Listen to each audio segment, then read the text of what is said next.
ಬೆಳಗಾವಿಯ ಹತ್ತರಗಿ ಟೋಲ್ ಬಳಿ ಕಲ್ಲು ತೂರಾಟ ಕೇಸ್ ಗಾಯಗೊಂಡಂತ ಪೊಲೀಸರನ್ನ ಭೇಟಿಯಾಗಿದ್ದಾರೆ ಎಡಿಜಿಪಿ ಹಿತೇಂದ್ರ ಆರ್. ಅವರ ಆರೋಗ್ಯವನ್ನ ವಿಚಾರಿಸಿದ್ದಾರೆ.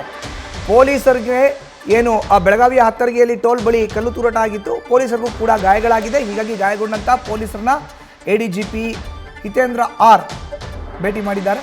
ಪೊಲೀಸರ ಆರೋಗ್ಯವನ್ನ ವಿಚಾರಿಸಿದ್ದಾರೆ. ಹಿತೇಂದ್ರ ಅವರು ನಗರದ ಕೆಎಲ್ಇ ಆಸ್ಪತ್ರೆಯಲ್ಲಿ ದಾಖಲಾಗಿದ್ದಾರೆ. ಗಾಯಾಳು ಪೊಲೀಸರುಗಳು ಬೆಳಗಾವಿಯ ಕೆಎಲ್ಇ ಆಸ್ಪತ್ರೆಯಲ್ಲಿ ಅವರು ದಾಖಲಾಗಿದ್ದಾರೆ. ಘಟನೆಯಲ್ಲಿ 11 ಪೊಲೀಸ್ ಸಿಬ್ಬಂದಿ ಗಾಯಗೊಂಡಿರೋ ಬಗ್ಗೆ ಮಾಹಿತಿ ಇದೆ. ಆರೋಪಿಗಳ ವಿರುದ್ಧ ಕ್ರಮ ಗ್ಯಾರಂಟಿ ಅಂತ ಹಿತೇಂದ್ರ ಆರ್ ಹೇಳಿದ್ದಾರೆ. ಈಗ ವಿಡಿಯೋಗಳನ್ನು ಪರಿಶೀಲನೆ ಮಾಡಿ ಮುಂದಿನ ಕ್ರಮ ಅಂತ ಸ್ಟೇಟ್ಮೆಂಟ್ನ ಮಾಡಿದ್ದಾರೆ.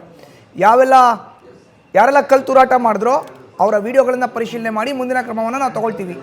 ಜೊತೆಗೆ ಗಾಯಾಳು ಪೊಲೀಸ್ ಸಿಬ್ಬಂದಿಯನ್ನು ಭೇಟಿ ಮಾಡಿ ಮಾತುಕತೆ ನಡೆಸಿ ಅವರ ಆರೋಗ್ಯದ ಪರಿಸ್ಥಿತಿಯನ್ನು ವಿಚಾರಿಸಿದ್ದಾರೆ ಎಡಿಜಿಪಿ ಹಿತೇಂದ್ರ ಆರ್.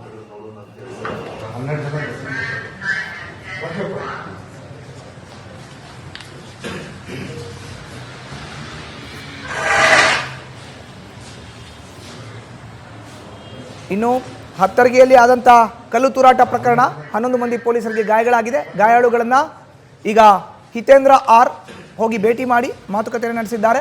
ಜೊತೆಗೆ ವಿಡಿಯೋಗಳನ್ನು ಪರಿಶೀಲನೆ ಮಾಡಿ ಯಾರು ಕಲ್ಲು ತೂರಿದ್ದಾರೋ ಅವರ ವಿರುದ್ಧ ಕ್ರಮ ಅಂತ ಹೇಳಿದ್ದಾರೆ. ನಮ್ಮವ್ರಿಗೆ 11 ಜನಕ್ಕೆ ನಿನ್ನೆ ಕಲ್ಲು ತೂರಾಟದಲ್ಲಿ ಗಾಯ ಆಗಿದೆ. ಅದರಲ್ಲಿ ಇಬ್ಬರು ಇನ್ನೂ ಇನ್ಪೇಷೆಂಟ್ ಇದ್ದಾರೆ. ಒಬ್ಬರಿಗೆ ಫ್ರ್ಯಾಕ್ಚರ್ ಆಗಿದೆ, ಇಬ್ಬರಿಗೆ ಹೆಡ್ ಇಂಜುರಿ ಇದೆ.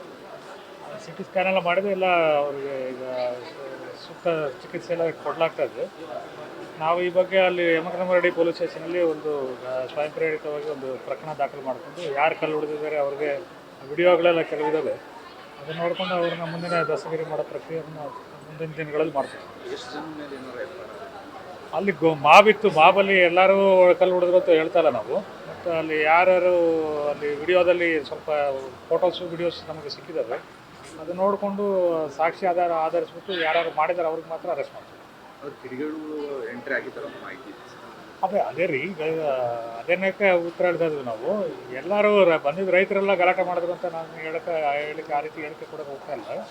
ನಾನೇನು ಹೇಳ್ತಾ ಇದ್ದೀನಿ ಅಂದರೆ ನಮ್ಮ ಹತ್ರ ವಿಡಿಯೋ ಫೋಟೋಗಳು ನೋಡಿಕೊಂಡು ಸಾಕ್ಷಿ ಆಧರಿಸಿ ಅವ್ರಿಗೆ ಮಾತ್ರ ಅರೆಸ್ಟ್ ಮಾಡಬೇಕು. ರೈತರ ಮುಖಂಡರು ಕೂಡ ಅವರನ್ನು ಅಂದರೆ ಸರ್ವಿಸ್ ರೋಡಿಗೆ ಕರಲಿಕ್ಕೆ ಮೈಕೆಲ್ಲ ಅನೌನ್ಸ್ ಮಾಡಿದ್ರು ಕೂಡ ಕೆಲವರು ಬೇಕಂತಲೇ ರೋಡಲ್ಲಿ ಕೂತ್ಕೊಂಡು ಮಾಡಿದ್ರು, ಅಂದರೆ ಪ್ರೊವೋಕ್ ಮಾಡಿದಾರ ಅಂತ ಅನ್ಸುತ್ತೆ. ಅಲ್ಲ, ಉದ್ದೇಶಪೂರ್ವಕವಾಗಿ ಕಲ್ಲು ತೂರಾಟ ಆಗಿದೆ ಅಂತ ಮೇಲ್ನೋಟಕ್ಕೆ ನಮಗೆ ಕಂಡು ಬರ್ತಾ ಇರೋದು. ಇದು ಯಾವ ಕಾರಣಕ್ಕಾಯಿತು ಅದನ್ನೆಲ್ಲ ಅದು ತನಿಖೆ ಮುಗಿದ ಮೇಲೆ ನಾವು ಅದಕ್ಕೆ ಉತ್ತರ ಹೇಳಬೇಕಾಗ್ತದೆ. ಈಗ ಅವರು ಕೆಲವೆಲ್ಲ ವಿಡಿಯೋಗಳು ಫೋಟೋಗಳೆಲ್ಲ ಕಲೆಕ್ಟ್ ಮಾಡಿದ್ದಾರೆ ನಮ್ಮವರು. ಅದನ್ನು ಆಧರಿಸಿ ಮುಂದಿನ ಪ್ರಕ್ರಿಯೆ ನಡೀತದೆ.